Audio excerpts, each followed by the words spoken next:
Olha, Olha, não sabe nem o que a gente está falando. Não, eu sei. Eu já pesquisei. Não, eu vou dizer Socorro, onde estão todos os potós de Teresina. Não descobri qual é a função do potó A função do potó é mijar a jornalista Maria Lúcia Sabino Bezerra. Todos os potós de Teresina estão na casa dela.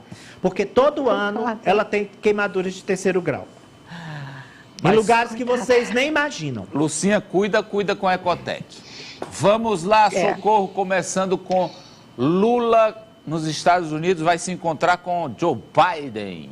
Vai, o presidente está passando um friozinho gostoso lá. A gente tem imagens dele aí, o presidente Lula desembarcando hoje em Washington com a primeira-dama. E agora o presidente Lula deve estar reunido com lideranças democratas, inclusive com o senador Bernie Sanders. Também vai se reunir com lideranças sindicais. E logo mais o grande encontro, que é com o presidente democrata Joe Biden. A imprensa americana tem dado bastante destaque para essa visita, dizendo que é um combate aí ao extremismo de direita, mas cita as divergências dos dois países sobre a Ucrânia. Então, eu separei alguns aqui, Amadeu.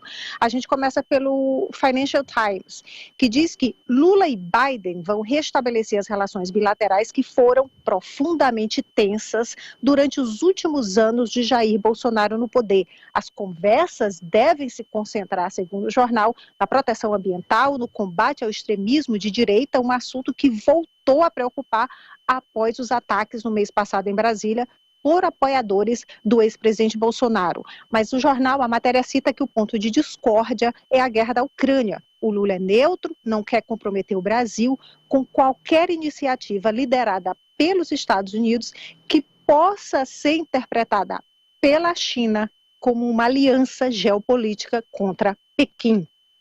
Agora a gente vai aí para o jornal Washington Post, o que fala sobre a visita do presidente Lula. O jornal diz que a visita é para redefinir o relacionamento Estados Unidos-Brasil após a era Trump-Bolsonaro. A delegação brasileira, segundo a reportagem do Washington Post, não espera muita coisa, grandes anúncios, grandes acordos dessa visita, só o possível acordo, a contribuição americana para o Fundo da Amazônia, que é aquele fundo para prevenir o desmatamento da floresta, que foi iniciativa aí da Noruega.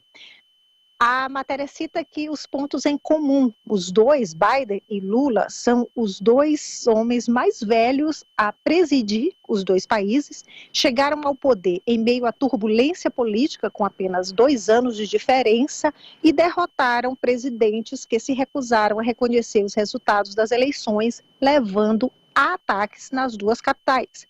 Mas falam, mais uma vez, a matéria da tensão sobre a Ucrânia. Biden argumenta que todas as nações têm a responsabilidade de enfrentar a invasão sangrenta e não provocada da Rússia. Já o Lula rejeitou repetidamente os apelos dos países ocidentais para apoiar Kiev com armas e munições.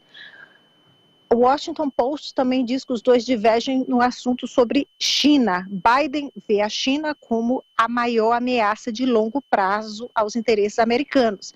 Já o Lula tem procurado estreitar as relações com a China, um dos principais parceiros comerciais do Brasil. A reportagem cita, inclusive, a viagem à China no próximo mês de março, uma viagem que está dando muito mais trabalho aí para organizar que essa dos Estados Unidos. E eu também separei só um aqui do nosso lado aqui da Europa, o francês Le Monde, que diz que, na teoria, o encontro de hoje de Biden e Lula tem tudo para dar certo. Os dois têm uma idade parecida, Biden 80, Lula 77, são de centro-esquerda, derrotaram a extrema-direita, que foi Donald Trump e Bolsonaro. A posição polêmica, mais uma vez, é a guerra da Ucrânia. A reportagem do jornal francês diz que Lula nunca enviou uma mensagem de apoio ao presidente Zelensky, nem aos ucranianos, ataca a OTAN e diz que vai resolver, que poderia ter resolvido a guerra, o conflito, numa mesa de bar. Cita também a declaração da revista Time, que Lula diz que o Zelensky é tão responsável pela guerra quanto o Putin. Diz que os ucranianos não gostaram dessa declaração. A reportagem também cita que o Lula recebeu o chanceler alemão Olaf Scholz, em Brasília, e recusou o pedido de fornecer munições, né, para os tanques alemães na Ucrânia. Amadeu. Deixa eu juntar aqui o time de milhões do Jogo do Poder Porque o meu entendimento é o seguinte, o Lula tem um mamão com açúcar, que é o seguinte, meio ambiente, um golaço da Marina, os Estados Unidos vão contribuir com a Amazônia, lá com o Fundo da Amazônia, dinheirão. Democracia, União Mundial a favor da democracia, não é só Brasil e Estados Unidos, a Europa está nessa também, Olaf Scholz, Macron, está todo mundo nessa. Agora, ele tem na minha visão, é uma missão do Tom Cruise, missão impossível. Porque o Lula, ele quer uma paz na guerra da Rússia com a Ucrânia, que seja mediada pela China. Acho que vai dar erro, Ari. A China que ajuda a Rússia. Bom, acho que vai dar erro, Ari. Olha, vai dar erro. Agora, quando a Socorro diz o Lula está ali entre os Estados Unidos e a China, o Lula está pensando corretissimamente no longo prazo, porque a previsão é que até 2032 a China ultrapasse os Estados Unidos como maior economia mundial e maior potência mundial, centro hegemônico de decisões. Então, o Lula está pensando no Brasil futuramente, certíssimo, mesmo que fazendo essa média improvável de acontecer. Potência econômica, né, Ari, que você fala? Isso, exato. Não, mas quando ele faz essa média, colocando a China como protagonista já agora à frente dos Estados Unidos, não deixa de ser uma sinalização. Olha, China, nós somos o maior parceiro e pretendemos continuar assim. Eu nem acho que o Lula vai colocar a China como acima dos Estados Unidos, não. Ela vai tomar conta sozinha mesmo. Ele quer botar a China na conversa. Com os americanos, isso, exato, que não vai dar. Exato. Não dá. Nesse salão não há espaço. Mas ele também não pretende criar uma moeda única com a Argentina. Ali foi só um aceno de protagonista da América do Sul para o Alberto. É um doce, passou um doce na boca. Fala. Isso, exato. Porque, inclusive, a China e os Estados Unidos vivem constantemente momentos de tensão. A gente mesmo... A Socorro trouxe o destaque do balão chinês, o balão chinês.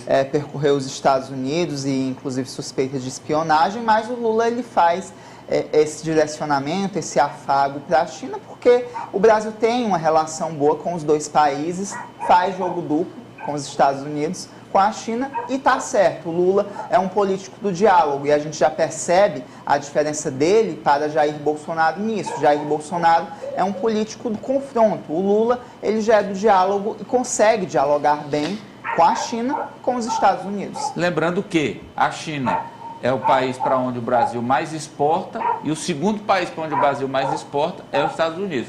Fala, Cátia. É uma missão realmente impossível, em um clima que ainda é um clima, essa coisa da extrema-direita, da confusão entre cerceamento de liberdade e o que pode, o que não pode, os governos ainda apreensivos, a própria situação dos Estados Unidos ainda não definida, apesar da defesa ferrenha da democracia. Mas em outros momentos, Lula, se não conseguiu 100% do seu intento, ele conseguiu melhorar aí alguns relacionamentos, vejam os BRICS. Mas eu acho que ele começou errado. Pois não, Poliana? Ele esqueceu de levar o melhor negociador que ele tem, que acaba com confusão na eleição da Assembleia, acaba com confusão, né, em formação de coligação, o Wellington Dias. O Wellington não foi, não. O Wellington não foi. Atenção, né? Hein? A nossa ouvinte, Nayane Miranda, ela alerta, pela primeira vez na TV brasileira, um cachorro latindo em alemão. Porque não é aqui, Socorro. Depois você manda para mim aí, sabe? O cachorro fala melhor que eu. Amadeu, olha, de tudo isso aí, eu só acho que uma mensagem de solidariedade ao presidente da Ucrânia e ao povo ucraniano, um povo que está sendo massacrado, assassinado, de um presidente que foi eleito democraticamente, de um país soberano, de uma invasão, mas nenhuma palavra, nada. Isso aí faltou sim do presidente Lula. Faltou e está faltando. Não é que faltou, ele continua faltando essa palavra, continua faltando. Vamos à manchete da Socorro, Ari? Opa! É a manchete dela da tragédia.